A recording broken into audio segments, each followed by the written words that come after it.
चला, good morning to all of you. आपण चालू पाहू pair of straight line math first मधलं चॅप्टर नंबर 4. त्यामध्ये आपण एक्सरसाइज 4.1 स्टार्ट केली होती, बरोबर. आता आपण त्यातला क्वेश्चन नंबर पहिला बघून क्वेश्चन नंबर दुसऱ्याला स्टार्ट केला होता. दुसऱ्यामध्ये आपण जवळजवळ 5 क्वेश्चन मागच्या व्हिडिओमध्ये बघितले होते.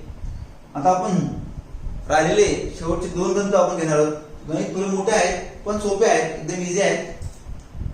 चला मग आता स्टार्ट करूया आपण क्वेश्चन नंबर 2 मधलं 6वं गणित. ठीक आहे. पण आता या क्वेश्चन मध्ये दिलेलं काय, x² + 2 cosec alpha into xy plus y² equal to 0 इथे दिलेलं आहे आपल्याला, बरोबर. आता तुम्हाला माहिती पाहिजे की बा सगळ्यात पहिले बा सोल्युशन घेताना काय की काय given homogeneous equation. Homogeneous equation आहे. होमोजिनियस काय आहे, या सगळ्याची पॉवर कशी आहे, सारखी आहे. याची पॉवर किती आहे 2, याची पॉवर किती आहे 2. या x आणि y ची दोघांनी मिळून पॉवर किती आहे तर 2 आहे. x ची 1 आणि y ची 1, 1 + 1 = 2. हे सगळ्याला माहिती आहे. मग आता दिलेलं गणित काय आपल्याजवळ x² आहे plus 2 into cosec alpha into xy plus y². हे क्वाड्रॅटिक इक्वेशन होते का तर नाही होत. हे क्वाड्रॅटिक इक्वेशन पण नाही होत कारण की फक्त व्हेरिएबल आलेले, कॉन्स्टंटचा कुठे उपयोग आलेला नाहीये. ठीक आहे. मग आता ह्याच्यातून काही कॉमन पण निघत नाही. मग सॉल्व कसं करायचंय सांगितलं का आपल्याला, find the separate equation. Equation separate करायचे फक्त आपल्याला. मग आता याच्याकरता मी काय करतो त्याला थोडीशी अरेंजमेंट करतो आणि ऍडजस्टमेंट करतो. काय करतो, अरेंजमेंट करतो आणि ऍडजस्टमेंट करतो. मी काय करतो, डिवाइड करतो. Divide by y². ठीक आहे. डिवाइड करतो पूर्ण टर्मला y². मग y² डिवाइड करतो काय होईल, हा होईल x² upon y² plus 2 into cosec alpha into x into y upon y² plus y² upon y². y² upon y² equal to 0. मग आता या y² सोबत हा एक y झाला कॅन्सल. या y² सोबत हा y² काय झाला कॅन्सल.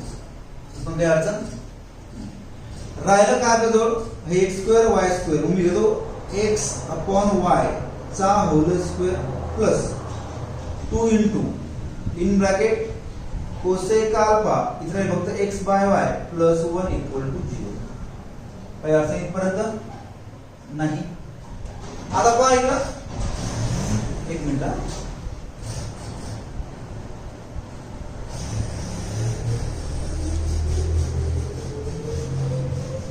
आता पहा इकडं, इथे x बाय y, इथे x बाय y आलेले. मी काय करतो, पुट करतो. काय करतो, पुट करतो.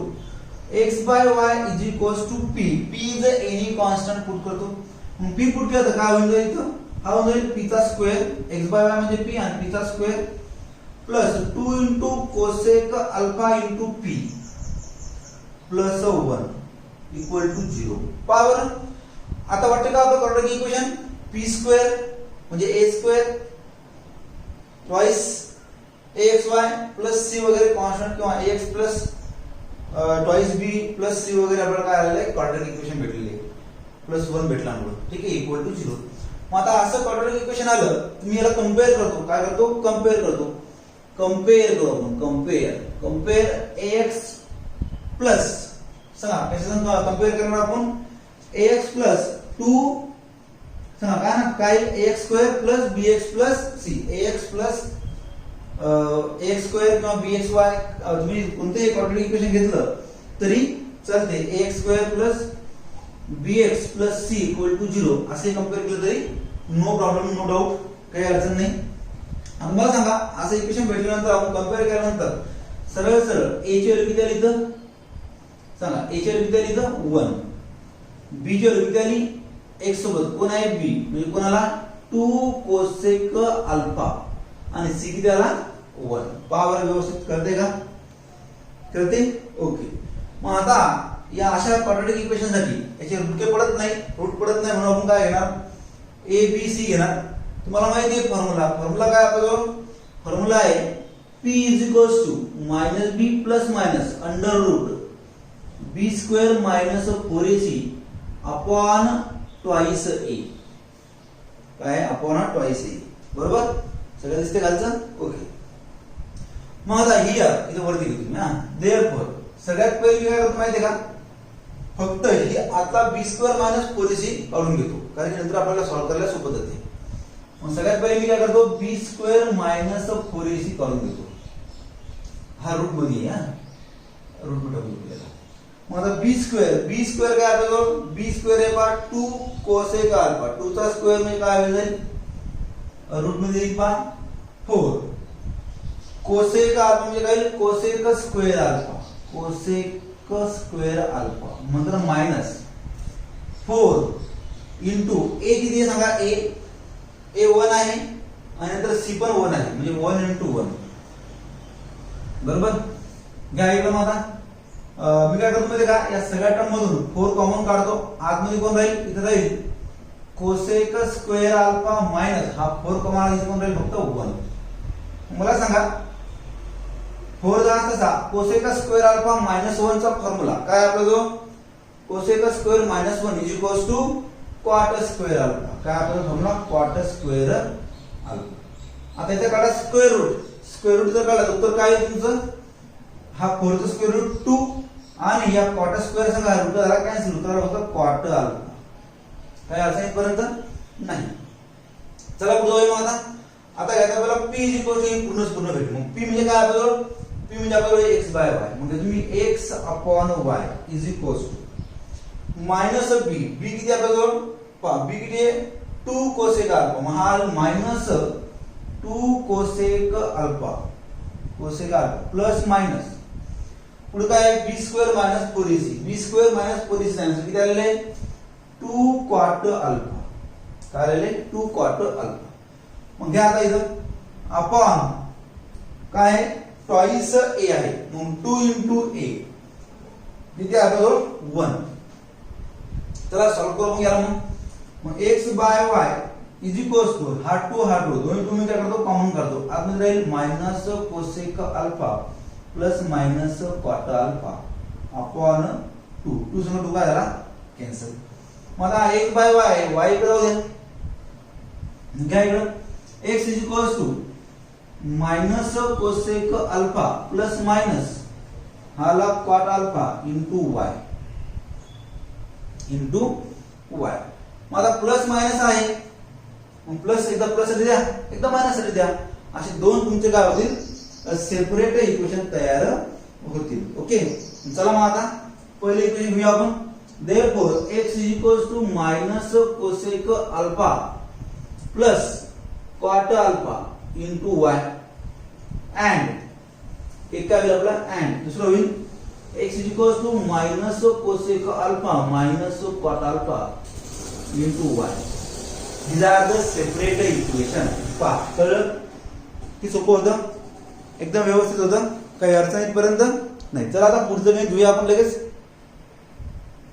पहा आता पुढचं गणित काय म्हणते 7 नंबर गणित पहा x square plus 2 tan alpha into xy minus y square equal to 0. Same to same तुमच्या पहिल्या गणितावानी. आता मी थोडं चेंज करतो फक्त यात ब्लॅक पेन चेंज करतो. 5 चेंजेस काय काय आहेत. x square given homogeneous equation x square into 2 इथे काय येईल मग फक्त इथे येईल tan अल्फा, काय येईल tan अल्फा इंटू xy इथे येईल फक्त minus y square equal to 0. Divide करतो y स्क्वेअर हा y स्क्वेअर इथे येईल फक्त tan अल्फा आणि इथे येईल फक्त मायनस. ओके, सर्व कॅन्सल होते व्यवस्थित. हे जसं येईल फक्त इथे काय येईल इथे येईल tan alpha x by y. हे तुम्ही काही सॉल्व करा पाहत होईल पण तेव्हा मी सॉल्व करून देतो. इथे येईल फक्त मायनस 1. ओके, मग आता x वर y ला मी पुट करतो p पुट केलं तर काय होईल 2 tan alpha into p minus 1. बरोबर. मग कंपेअर करू a square plus bx plus c सोबत. तर a ची व्हॅल्यू किती आली 1, b ची काय आहे मग 2 tan अल्फा, काय येईल 2 tan अल्फा आणि c काय येईल मग c मायनस 1. बाकी सगळं जवळ तसं. या इकडे आलं काय मग तुमचा इथे येईल तुमचा 4 tan स्क्वेअर अल्फा आणि मायनसचा काय अंदर हा प्लस, कारण की इथे काय आहे मायनस आहे तुमचा मायनस 1. मायनस इंटू मायनस काय झाला प्लस. मग आता सांगा मला 4 इंटू हा होऊन जाईल टॅन स्क्वेअर अल्फा प्लस 1, तर उत्तर काय तुमचं टॅन स्क्वेअर अल्फा प्लस 1.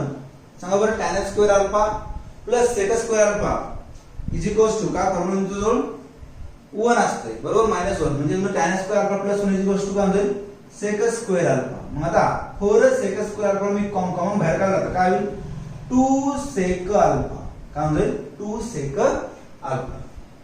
मग घ्या आता equation p is equals to काय होतं p is equals to -b plus minus under root b square minus 4ac. मग p काय आपल्याजवळ p आहे x by y minus b. b किती आपल्याजवळ होता b आहे 2 टॅन अल्फा. मग इथे काय -2 हा होईल टॅन अल्फा प्लस मायनस हा होईल सेक अल्फा. काय होईल sec alpha upon 2 into a किती आपल्याजवळ 1 आहे. मग 2 इंटू a 2 बघ दोन 2 कॉमन काढला 2 संग 2 कॅन्सल झाला. इथे कोण राहील मग मायनस टॅन अल्फा. इथे काय होईल मग तुमचा हा होईल सेक अल्फा.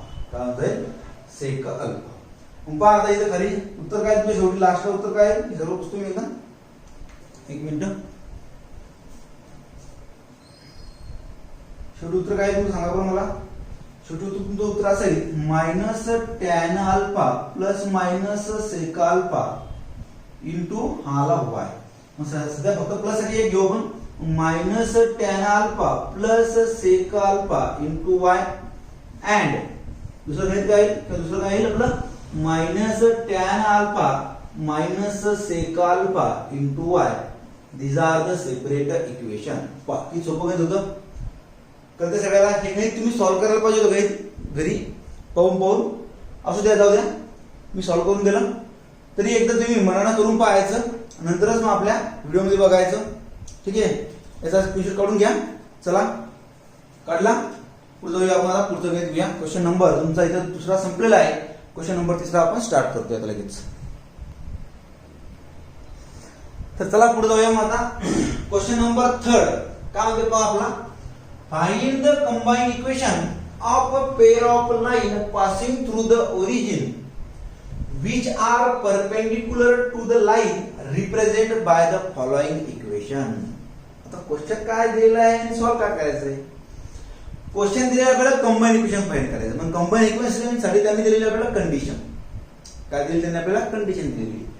फाइंड काय करायचं आहे कंबाइंड इक्वेशन आणि दिलेली कंडिशन. काय कंडिशन दिलेली आहे पहा pair of line passing through the origin. Passing through the origin दिलेली पेअर ऑफ लाइन ही कुठून व्हायला पासिंग ही ओरिजिन मधून पास व्हायला लागली बरोबर. मग आता ओरिजिन मधून पास व्हायला म्हणजे 0 म्हणजे एकदा x 0 एकदा y 0. y 0 असेल तर इक्वेशन ऑफ x ऍक्सिस आणि x 0 असेल तर equation of y axis. Okay हे सगळ्यांना माहिती. आणि सांगितलं काय are perpendicular to the line represent by the following equation. आणि लाइन कशी तुमची परपेंडिक्युलर आहे. ठीक आहे मग आता पहा सगळ्यात पहिले दिलेले इक्वेशन काय दिलेले पहिले इक्वेशन 5x² - 8xy + 3y². सगळे ची पॉवर 2 आहे म्हणजे दिलेले इक्वेशन कसं आहे होमोजिनियस गिवन होमोजिनियस इक्वेशन ते लिहिलं. मग या इक्वेशनला आपण कंपेअर करू. मग अशा इक्वेशनला कंपेअर करण्यासाठी आपल्याजवळ कोणतं फॉर्म्युला किंवा थेरम आहे तो आहे पहा ax² + 2hxy + by² = 0 हा थेरम आहे. मग पहा आता ax² सोबत कोण येतं 5 मग h किती आली आपली 5 आली. म्हणजे इथे काय 2hxy म्हणजे 2 ट्वाइस ही h ची व्हॅल्यू किती आपल्याजवळ -8 आणि नंतर y² सोबत b म्हणजे किती हा 3 b ची व्हॅल्यू 3 आली. मग सगळ्यात पहिले मी काय करतो टेक काय घेतो m1 + m2 याचा फॉर्म्युला बघितलेला आपण.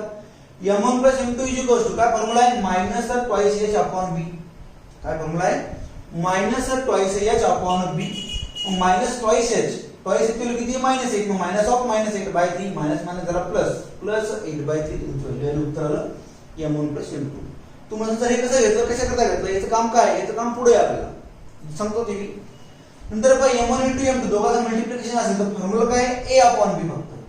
a किती आपल्याजवळ 5 b किती आपल्याजवळ 3 म्हणजे 5/3. चला पुढे जाऊया. मग m1 आणि m2 be the slope of the line हे काय आपले स्लोप ऑफ द लाइन आहे represent by the equation 1 equation आहे आपल्याजवळ. मग the slope of the line perpendicular to this line त्याला इक्वेशन नंबर 1 लिहू पहिले आपण तुम्हाला कळलं असं होईल हे इक्वेशन नंबर 1. ठीक आहे मग काय slope of the line perpendicular to this line perpendicular आहे. परपेंडिक्युलर असेल तर तुम्हाला माहिती आहे परपेंडिक्युलर असेल तर स्लोप काय असतो m = -1/m. मग इथं जो स्लोप किती आहे 2 आहे. पहिल्या स्लोपसाठी काय -1/m1 आणि -1/m2 रिस्पेक्टिव्हली असे दोन स्लोप येतात. पण लाईन कशी तुमची ओरिजिन म्हणून चालली, म्हणून ओरिजिन म्हणून चालली काय येईल y is equals to -1/m1x आणि y is equals to -m2/1/m2 into x असे दोन इक्वेशन पडतील. मला सगळ्यात पहिले पाहिजे हा m1 गेला इकडे तर काय होईल y into m1 is equals to -x, हा m2 गेला इकडे तर y into m2 is equals to -x. हे दोन्ही -x अलीकडे आले काय झाले positive x, y into m1 plus x y into m2 plus x equal to 0. दोन इक्वेशन भेटले. आता हे दोन्ही इक्वेशन आपण काय करायचं सगळ्यात पहिले कंबाईन करायचं. म्हणून कंबाईन करण्यासाठी मग घेतो y m1 प्लस x आणि y m2 plus x equal to 0 असे घेतले. इथे घेताना मी पहिले x घेतला नंतर y इंटू m1 घेतला कारण की सॉल्व्ह करायला सोपं होते म्हणून. मग या x ने या पूर्ण ब्रॅकेटला मल्टिप्लाय करतो प्लस y इंटू m1 ने या पूर्ण ब्रॅकेटला मल्टिप्लाय करतो इक्वल टू 0. मग x इंटू x काय होईल x चा स्क्वेअर हा जो घेतला x into y xy into m2 plus पुढं परत m1 इंटू हा x इंटू y हा आला m1 xy आणि नंतर मी घेतला y इंटू y y चा स्क्वेअर m1 इंटू m2 नंतर घेतला. तर ते चला बघूया हा x स्क्वेअर प्लस इथे xy इथे xy x कॉमन काढे आतमध्ये कोण राहील m1 प्लस m2. पहिले m1 घेतला मग m2 घेतला प्लस इथे m1 into m2 y square जशाच्या तसा. आता पहा अगोदर मग आता काय काढलं होतं m1 प्लस m2 काढला होता. काय आहे m1 plus m2 so m1 plus m2 काय होतं 8/3 मग 8/3 इंटू xy प्लस आता m1 इंटू m2 काय काढला होता आपण तो काढला होता 5/3 ते पुट केला 5/3 इंटू y स्क्वेअर डिवाइडला 3 आलेले मग काय करतो मल्टिप्लाय करतो 3 ने मग 3 ने मल्टिप्लाय करत काय होईल 3 इंटू x स्क्वेअर प्लस 3 संग त्याला कॅन्सल झाला फक्त 8xy प्लस 3 संग 3 परत त्याला कॅन्सल झाला फक्त 5y स्क्वेअर इक्वल टू 0. तुमचं आलेलं आहे कंबाईन इक्वेशन. पहा आता क्वेश्चन नंबर 3 मध्ये अजून सेम टू सेम असं दुसरं गणित आहे. सगळे दोन गणित होते फक्त यामध्ये. पहा आता दुसरं गणित काय म्हणतात आपण दुसरं गणित सॉल्व्ह करूया. एक मिनिट मी याला पुसतो. पहा दुसरं गणित काय म्हणते तर दुसरं गणित पहा 5x² प्लस 2xy काय 2xy आणि नंतर आपल्याला -3y² इक्वल टू 0 असं गणित आपल्याला पहा. आता या गणिताला तुम्हाला सॉल्व्ह करायचं आहे. ठीक आहे मग चला सॉल्व्ह करूया आपण. मी फक्त या ब्लॅक पेनला काय करतो चेंजेस करतो काय काय चेंजेस करायचं तर सगळ्यात पहिले काय गिवन होमोजिनियस इक्वेशन काय मी देईल 2xy आणि हा येईल -3y². एक नंबर चेक करू दे लाईन बरोबर आहे का. हा चला बघूया.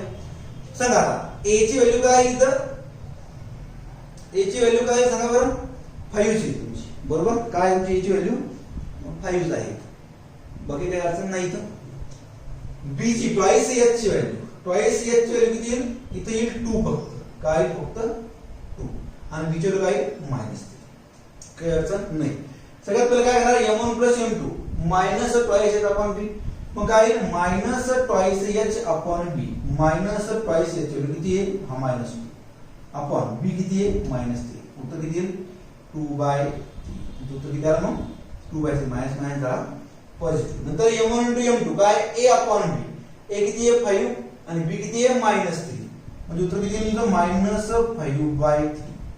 ओके मग bye m1 into b the slope of the line represented by the equation 1 slope of the line perpendicular to the line m1 upon m1 minus 1 upon m2 represent respectively असे इथे equation of line are ते question तो आपला म्हणून y is equal टू -1 upon m1 -1 upon m2 हे दोघं solve करून इक्वेशन तुमचं असं तयार होईल. इक्वेशन तयार झाल्यानंतर तुमचं काय पूर्ण असं येईल. असा नंतर फक्त चेंजेस काय तुमचे चेंजेस इथे m1 m2 काय म्हटलं आपण m1 m2 2/3 म्हणजे इथे 2/3 into xy plus m1 into m2 किती काढला आपण m1 into m2 -5/3 तुमचा हा -5/3 into y². तिने मल्टिप्लाय करायचं काय होईल 3x² हा येईल 2xy आणि हा येईल -5y² इक्वल टू 0. तुमचं आलेलं रिक्वायर्ड इक्वेशन कशाचं इक्वेशन तुमचं रिक्वायर्ड आहे हे तुमचं आलेलं आहे रिक्वायर्ड कंबाईन इक्वेशन. काय आहे रिक्वायर्ड कंबाईन इक्वेशन. हे सोपं होतं कळलं सगळ्यांना काही अडचण इथपर्यंत. ओके चला मग आता इथं तुमचा क्वेश्चन नंबर 3 संपलेला आहे. काय क्वेश्चन नंबर 3 तुमचा संपलेला आहे. आता पुढचा जो क्वेश्चन आहे क्वेश्चन नंबर 4 त्यामध्ये आपल्याला फाइंड के असं व्हॅल्यू आहे. हे परत परत सॉल्व्ह करून पाहावं, एकदम लक्षात येणार नाही बरं का, एकदम तुमच्या लक्षात येणार नाही. परंतु काय माहितीये का, ज्यावेळेस तुम्ही हे सॉल्व्ह करून पाहाल त्यावेळेस तुमच्या लक्षात येईल. थोडं थेरॉटिकल पार्ट जास्त वाचून घ्या. जोपर्यंत तुम्ही थेरॉटिकल पार्ट वाचणार नाही तोपर्यंत तुम्हाला हे काय चालू आहे, हे 1 + m1 + m2 काय हे काय कळणार नाही. ठीक आहे, चला मग आता भेटूया पुढच्या लेक्चरमध्ये क्वेश्चन नंबर 4 स्टार्ट करू. Okay, bye, have a nice day.